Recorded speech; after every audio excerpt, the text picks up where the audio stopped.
मित्रांनो, एक scenario imagine करा, की तुम्ही माझ्याकडे कामाला आहात आणि तुम्ही माझ्याकडे ज्यावेळेस काम करायला येत आहे, त्यावेळेस मी तुम्हाला सांगतोय, की मला नॉन-व्हेज अजिबात नाही चालणार.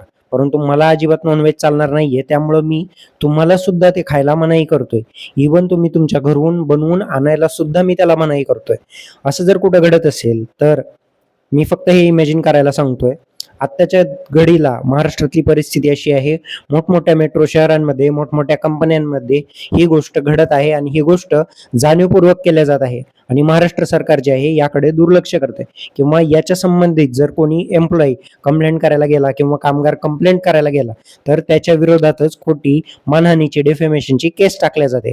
त्यामुळं मी या व्हिडिओमध्ये नाव न घेता एखाद्या विशिष्ट कंपनीबद्दल बोलत आहे, परंतु योग्य वेळ आल्यावर आपण त्याचे पुरावे जे आहेत ते सबळपणे उघड करू. योग्य वेळ येताच आत्ता ही वेळ आहे, की मला हा व्हिडिओ त्यांच्यापर्यंत पोहोचायचा आहे, ज्यांना हा त्रास होतोय किंवा अशा पद्धतीचे फोर्स करून तुम्हाला तुमच्या अन्नपदार्थांच्या चॉईसेसवरती योग्य वागणूक दिल्या जात नाहीये. तर तुम्ही जर त्या एम्प्लॉईमध्ये असाल, तर तुम्ही मला रीच आउट करू शकता आणि काइंडली हे सगळं तुमचे नाव वगैरे जे आहेत, तर ते डेफिनेटली हिडन राहतील. ते कुठेही व्हायरल किंवा कोणासमोरही येऊ दिले जाणार नाही.